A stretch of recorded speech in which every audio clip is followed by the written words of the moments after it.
Well, let's try this again. I got cut off by, internet. That internet is the magical world of connecting online to the World Wide Webs. Gets a little confusing. So, a little bit of transparency about me that goes against the advice I give. Sometimes when I work with clients, I tell them I am my own worst client. The stuff I do to myself, I would never recommend to do to another person. But sometimes the hardest thing to do in this industry, especially if you've been in it professionally for 20 years, is it is an industry surrounded by what the outside people will perceive as an industry of perfection. Everybody looks pretty. Everybody looks like, it's like moving to Scottsdale, Arizona, right? I don't know if anybody's ever been to Scottsdale, Arizona, but if you want to go somewhere and feel horrible about yourself, go to Scottsdale, Arizona, because everybody's beautiful, right? So I was working with a brand new client as we start soft launching the private coaching and soft launching online training programs. We're going to start working with people individualized, and we're going to take very few people to start. One of the ladies I'm working with got on the phone with her, and one of the problems she had, she actually asked me, if I mess up a little bit on my diet, do I need to do extra cardio? Do I need to, cut calories the next morning or the next day? And for general population people, I say, we're not trying to get on stage and compete in the fitness world. We're trying to create a healthy lifestyle where we can be in shape, be healthy, appreciate our bodies, appreciate and have a healthy relationship with food. And personally, I've gone through the stages in this industry where you feel like you have to have like this perfect appearance. You got to be shredded all the time. And over time, I created a really unhealthy relationship with food. I was the one that would, if I ate a little bit too much one day, I'd get up and kill myself with cardio in the morning, or I'd, cut carbs for 4 days in a row. And, over time, I realized that is not a long-term thing. One of my issues, and I still have some of the issues with this, is my weight fluctuates all the time. And I'll get shredded, and be like 197. And then I'll bulk up. And I still deal with this, right? I still deal with the psychology of this. I'll get up to like 230, and then I'll get down, and then I'll get up, then I'll get down. And I know where my weight is comfortable for me and where my look is comfortable for me, but I'm never there. It's never satisfied. And I always tell people, we got to start learning to create healthy relationships with food. And that's the hardest thing for me to do. And I was talking with this client, and I said, listen, if you have a day and you go out with your girlfriends and you get a little bit of cheesecake or a glass of wine, she's like, do I need to do extra cardio? And I said, no, what you need to do is you need to get back on the next day and start all over again, right? Understanding that it's okay. There's really, I don't feel there's no such thing as bad food. But we tend to demonize certain foods, or we demonize, even in the fitness industry, people demonize certain exercises, like never do pull downs behind the neck. Well, why? Is it awful for everybody? And what I encourage people to do is, as you're trying to create these healthy eating habits, to understand that food is not an enemy. You don't need to punish yourself. We're not looking for perfection here. We're looking for healthy lifestyles. Now, there's a caveat to that. A lot of times I'll work with people who have a goal of getting to a certain body fat percentage, or they want to get lean to challenge themselves. They want to do a diet to challenge themselves and to get to a certain point, or just to cut. I've worked with people getting ready for, photography or photo shoots or whatever. And yes, you're going to be more strict, and we're going to have a different outlook on their nutrition plan because they have a certain set goal and a certain set point they want to get to. Unfortunately, a lot of us with our bodies, we try to live in that world of perfection all the time.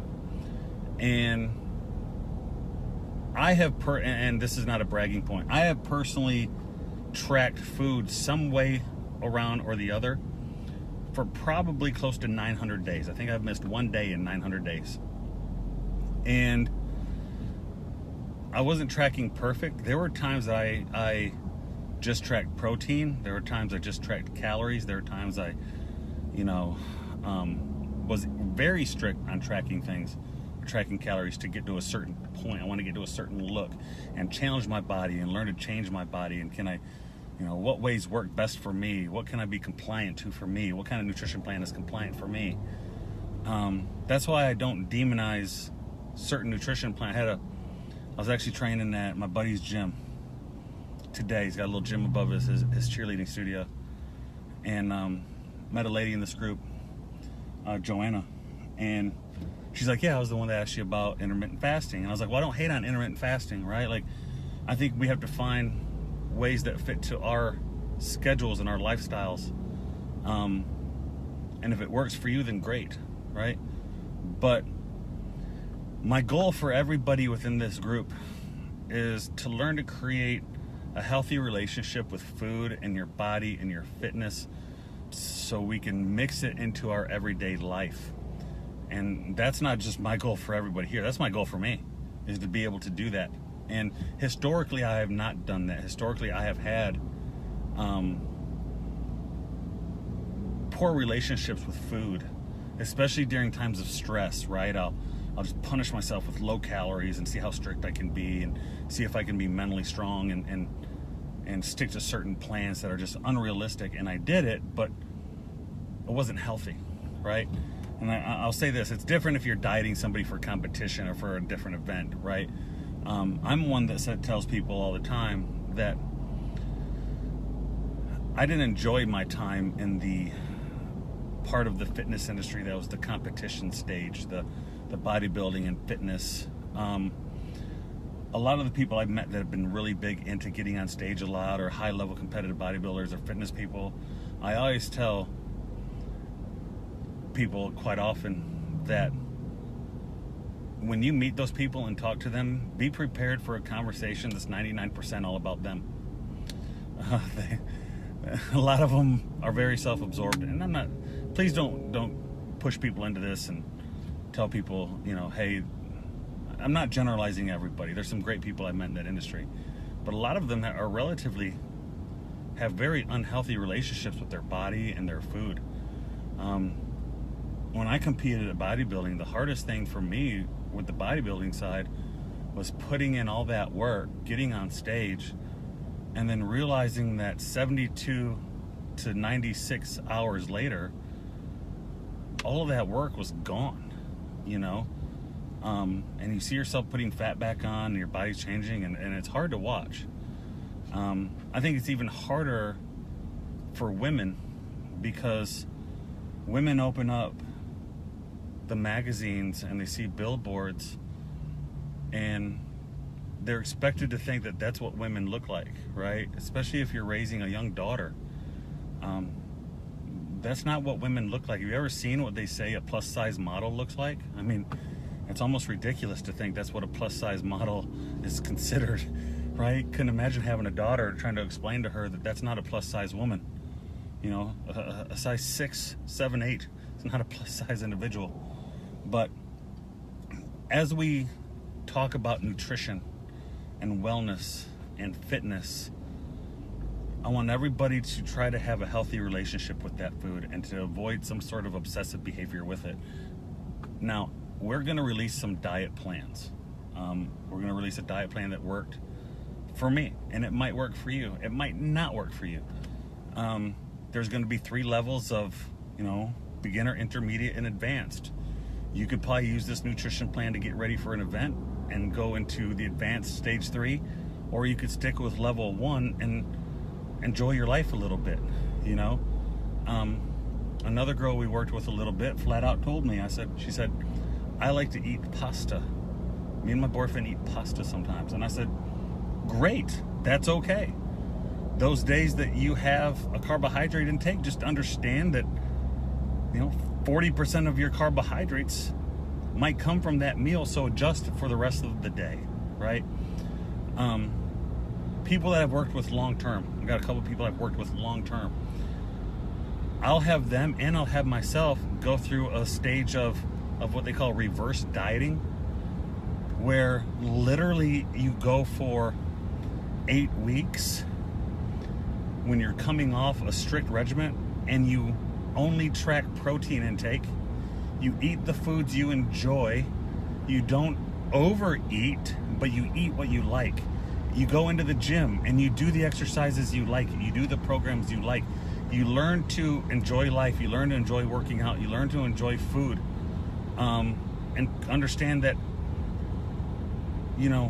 sometimes that pizza is okay. And one of the best things I did was when I went through a reverse dieting stage, after 8 weeks, I realized how little my body actually changed. It didn't change a whole lot, but I would have this concept in my brain where if I overate carbohydrates or foods or had a cheeseburger, that all of a sudden I was going to look in the mirror and see a fat person. And it's very hard to deal with. I'm very empathetic to the struggles people have when they start nutrition plans. I understand that this is a behavior modification. It's more psychology than anything else, because the mathematics of weight management, of calories in, calories out, really is not difficult, right? Just like I tell people all the time who want to build muscle, right? These dudes in their 20s and they're like, I want to get big and jacked. Well, the idea is not hard, right? It's a volume game. It's a volume in the gym and a volume of stuffing food in your mouth. If you do that, you will get big. But what happens to some of us who diet and diet and diet and diet and diet is there are certain adaptations hormonally that our body goes through that we'll never get back. There's 2 hormones, leptin and ghrelin, and the harder you diet, the less your body will promote leptin. And you'll increase ghrelin. Like, have you ever been on a nutrition plan and you're really quite a few weeks into it, and you go to the mall and you walk by Cinnabon and it's wow, that hits your nose and you can almost taste a Cinnabon, right? But when you're not dieting, you walk right by it. You don't care. You're like, Cinnabon, whatever. I'll eat 25 of them things tonight if I want to. So if you're listening to this and if you hear it and you stick through long enough, it's a little bit of a ramble. But I self-admittedly will admit that that I have worked very hard to try to have a healthy relationship with food. My buddy Rob DeBoer, and I'll tag you in it so you can see it, Rob, that I mentioned you. Always is like, it's amazing when I come to your house because you have no bad food. He's like, you can't relate to the normal person because your discipline with food is not like normal people. And my answer to that is, well, that's not a good thing, right? That's actually an unhealthy thing. I should have some bad food in my fridge once in a while. Like, it's okay. But I will admit, once I get my mind on a nutrition plan, I can follow it to the T, perfect, and I get results, and I can get shredded very quick.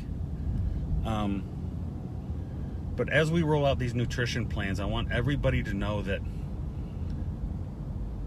this is not Hitler's group, right? We're not Nazis, all right? We're not into bashing people when they slip a little bit on their nutrition plan. When I give people calories, it's an estimation. It's amazing when I give people calorie numbers and they're like, what if I'm a little under, or what if I'm a little over? I said, listen, this is just a goal, right? Like, when we write nutrition plans for people, it's kind of like closing your eyes and throwing a dart at a dartboard, right? We're just throwing it out there to start to see if we're near the bullseye. We got to throw that thing 6 or 7 times and make adjustments. So if you listen to this, thank you. It's a little bit of a rant. I want everybody to have a healthy relationship with food. There's no such thing as punishing yourself in the gym because you had the cheesecake the day before. All right? I will tell you this. When we work with people, I'll ask them for 3 to 4 weeks to stick to it to a perfect T. I would say, hey, let's not, I'm working with a little bit with a girl in this group. And, my comment to her was, hey, skip the wine. Give me 21 to 30 days of no wine. And I said, I'm not anti-alcohol, but here's what I'll tell you. When you quit drinking that wine at night and you start following this program, and she's not in a huge caloric deficit, just a little bit, you're going to realize how good you feel. Once you realize how good you feel, you're not going to want to go back to that, okay? You're going to want to spend a majority of your day, the 80-20 rule. You're going to want to spend the majority or the 80% of that day or that week eating healthy. The other 20%, fine. Go cheat a little bit. Eat some food with your girlfriends when you want to, or get that glass of wine. That's fine. All I'm asking is follow the plan and realize I sleep better. My digestion's better. I feel better. I'm more alert. I'm friendlier, So I hope this helps. I really hope this encourages people. I think sometimes general population people look at people in the fitness world and say, oh, it's so amazing they can get big like that, or they can get lean like that, or they have such self-control. Trust me, they don't have a healthy relationship with food.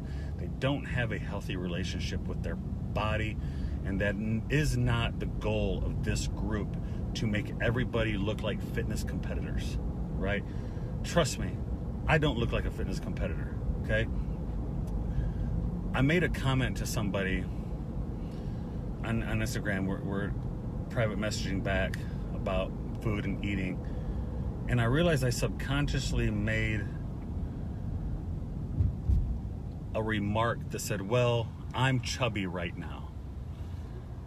And the person replied back with like a laughing, and they're like, whatever. And I realized that kind of self-talk to say, oh, I'm just chubby right now, or I'm a little fat right now, or I'm a little heavy right now. Man, it's such a poor place to be in your brain.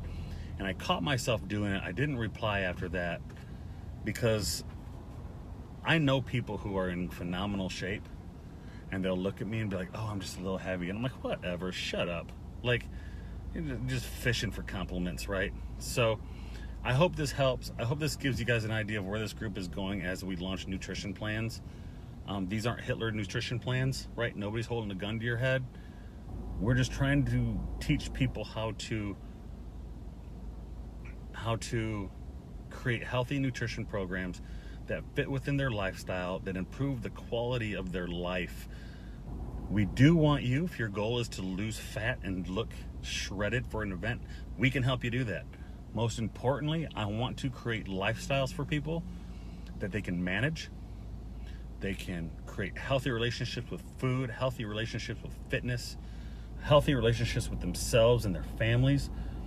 Because trust me, we get beat in this fitness industry. Mike Corn, we are all too self-critical, bro. I tell people all the time, how big do you want to get? I was like, bro, I don't even think there's, what do you mean how big do I want to get? Like, how much money would somebody want to have? Like, it doesn't, let's get huge, right? I could look up in the mirror one time and be 255 with a heart the size of a freaking elephant, probably, and be like, I could get bigger, right? It still amazes me to this day when I'm at the gym or when I'm somewhere and somebody will walk up to me and be like, man, you're big, or what do you do? Or, how do you work out, or where do you train? Because you don't see that in yourself, right? You just see a human being in the mirror trying to make it through the day, right? But I hope this group helps people find that sweet spot in life, that they can be happy with themselves physically, spiritually, mentally, for their families. I've worked with people in the past who have lost weight, and literally I almost feel like it has saved their life. And they'll tell you, I've lost 100 pounds and it saved my life. And you think, wow, don't put that on me, right? Like we're just helping you follow it. You're implementing it. So hope this helps. Hope that other people listen through this. It encourages them, helps, gives you an idea of what this group is all about. There are a lot of groups I follow where they're pushing people to have this perfect physique, and it's like for the top 2% of people in the world. And I don't want this group to be that way. Now, if you want to get shredded for an event, I'm not going to tell you. We can help you. We can do it. But most important, I want everybody here to be able to look in the mirror, look at their life, look at themselves, look at their families, and be comfortable with the person they see.